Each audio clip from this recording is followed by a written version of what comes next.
आज हम आपसे बात करने वाले हैं धुंधला दिखाई देने के बारे में, क्योंकि आजकल लोग बहुत ज़्यादा टीवी या फिर स्क्रीनिंग पे बहुत ज़्यादा टाइम देते हैं। तो उस समय क्या इसके लक्षण हैं, किन कारणों से आखिर ये होता है, और जब बात इलाज की करें तो आखिर इसके लिए क्या कोई इलाज करवा सकता है, किस तरीके से इलाज होता है?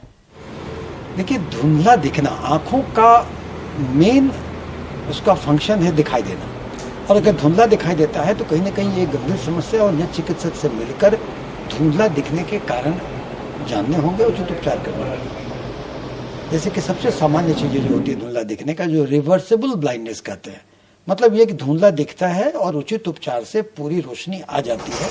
तो रिवर्सिबल ब्लाइंडनेस के सबसे महत्वपूर्ण कारण होते हैं रिफ्रैक्टरी एरर। रिफ्रैक्टरी एरर का मतलब होता है जो चश्मे से ठीक हो जाए। तो चश्मे जो है वो करीब 65% धुंधलापन दिखने का तत्व का कारण चश्मा होता है। उस चश्मा को आप उचित डॉक्टर से मिल करके उसमें ऐनक का नंबर ले लें, चश्मा पहने, आपको ठीक दिखाई देगा।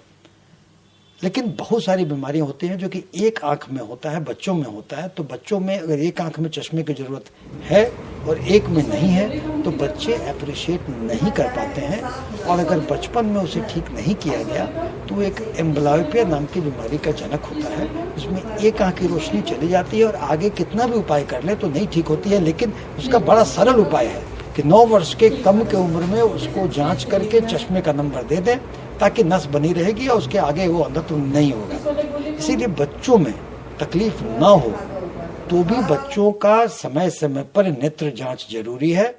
गोसाईगंज नगर से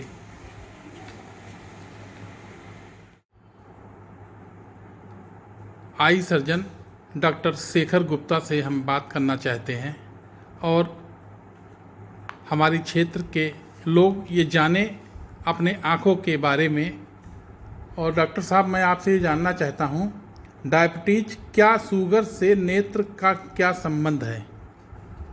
देखिए, शुगर के कारण आँख में बहुत सारी समस्याएं पैदा हो सकती हैं, जैसे आँखों का सूखापन, मोतियाबिंद का बनना। लेकिन जो सबसे ज़्यादा परेशानी की बात है वो है आँखों के पर्दे में सूजन आ जाना। कई बार शुगर के कारण पहले आँखों में के पर्दों में सूजन आ जाता है, लेकिन अगर हम उसको भी नज़रअंदाज करें तो आँखों में धीरे धीरे ब्लीडिंग होने लगती है, खून बहने लगता है, और एक समय के बाद आँखों का पर्दा उखड़ जाता है, जिससे परमानेंट अंधापन भी आ सकता है।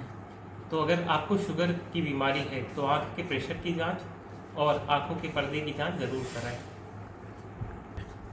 से छोटे छोटे बच्चे हैं और क्या कहते हैं, और आम आदमी भी हैं, उनको धुंधलापन अगर दिखाई दे रहा तो उस पर क्या किया जाए? जी, अगर आपको धुंधलापन दिखाई दे रहा है, छोटे बच्चे हैं या यंग पॉपुलेशन है, उनको भी धुंधला दिखाई दे रहा है, तो इसका सबसे ज़्यादा कॉमन कारण है चश्मे की ज़रूरत। जी, ज़्यादातर लोगों में चश्मे की ज़रूरत से ये प्रॉब्लम सॉल्व हो जाती है। लेकिन हाँ, अगर छोटे बच्चे हैं जिन्हें चश्मे की ज़रूरत है और लंबे समय तक उन्हें चश्मा ना मिले तो उनकी आँख परमानेंटली कमज़ोर हो सकती है। तो क्या इनका बच्चों का बराबर चेकअप कराना जरूरी है? बच्चों का एटलीस्ट जब वो 5 से 7 साल के हो जाए तो एक बेस लाइन नज़र की जांच हो जाना ज़रूरी है। उसके बाद आप 3 या 4 साल में कभी एक बार रूटीन चेकअप के लिए आ सकते हैं। जैसे कि थायराइड जिन्हें है और तमाम बीमारियां हैं, तो क्या उनका अगर आँख का ऑपरेशन कराना है इससे पहले क्या करना होगा, उनको क्या बचाव करना है? कुछ बीमारियां ऐसी होती हैं जिसमें अगर आपको मोतियाबिंद का ऑपरेशन कराना है तो कुछ बचाव की ज़रूरत होती है। जैसे कि अगर आपका ब्लड प्रेशर बढ़ा रहता है तो ऑपरेशन के दौरान कभी कभी ब्लीडिंग होने की संभावना रहती है। तो अगर आपको मोतियाबिंद का ऑपरेशन कराना है तो ब्लड प्रेशर कंट्रोल होना बहुत ज़रूरी है। दूसरा, अगर शुगर बढ़ा हुआ है तो ऑपरेशन से पहले शुगर को कंट्रोल होना बहुत ज़रूरी है, क्योंकि अगर शुगर नहीं कंट्रोल होगा तो आँख में संक्रमण होने की संभावना बहुत ज़्यादा बढ़ जाती है, और एक बार इन्फेक्शन हो जाता है तो कई बार आँख बचाई नहीं जा सकती है। तो ये कुछ ऐसी परिस्थितियां हैं जिसमें पहले कंट्रोल होना बहुत ज़रूरी है। अगर आपकी दिल की बीमारी है तो उसमें भी ऑपरेशन से पहले अपने दिल के डॉक्टर को दिखा के कि हाँ मैं फिट हूँ या नहीं फिट हूँ, वो क्लियर हो जाना बहुत ज़रूरी है। इस समय डॉक्टर एक बीमारी चली ग्लूकोमा, ग्लूकोमा का लक्षण क्या है? जी, आपने बहुत अच्छा सवाल पूछा है ग्लूकोमा या समलवाई के बारे में। जी हाँ।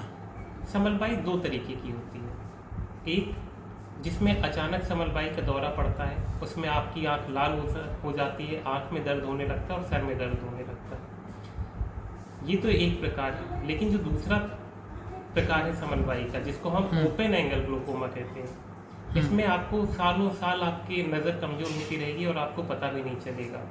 इसको एक तरह से समझिए कि ये चोर की तरह है जो धीरे धीरे आपकी रोशनी को लेता जाता है पर आपको पता भी नहीं चलने देता।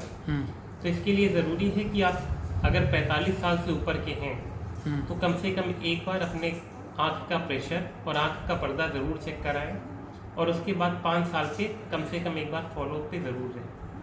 तभी इसको अर्ली स्टेज में पता किया जा सकता है। अर्ली स्टेज में पता चल जाता है तो कुछ दवाइयों से इसको बढ़ने से रोका जा सकता है, लेकिन जो नुकसान हो चुका है वो परमानेंट है, वो वापस नहीं लौट सकता। जैसे हमें पास का कम दिखाई दे रहा है, दूर का सब कुछ दिखाई दे रहा है, तो क्या मोतियाबिंद का ये लक्षण है? नहीं, ज़्यादातर लोगों में जब 40 साल या उससे ज़्यादा की उम्र होने लगती है तो जो आंख में भगवान जो प्राकृतिक लेंस है जी, वो अपना पावर घटाने बढ़ाने की क्षमता थोड़ा थोड़ा कम करने लगता है। जैसे शरीर के बाकी अंग एजिंग के साथ थोड़ा कमजोर हो जाते हैं, वैसे ही आंख में जो लेंस है उसके भी अपने पावर घटाने बढ़ाने की क्षमता कम हो जाती है।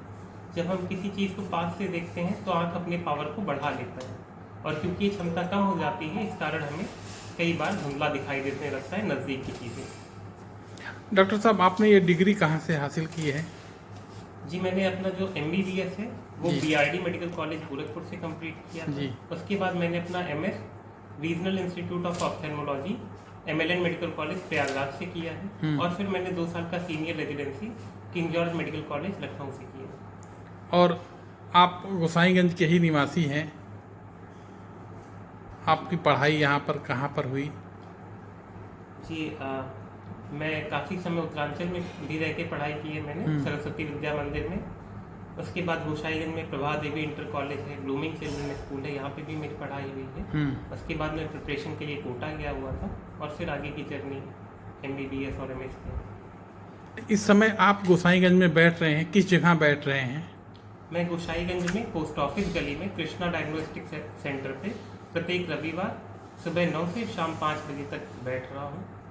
तो क्या यहाँ पर चश्मा का भी सुविधा है? आदमी को चश्मा मिल जाएगा अगर? यहाँ पे चश्मे की सुविधा है, दवाइयों की सुविधा है, और आपके पर्दे की जांच की भी सुविधा उपलब्ध है।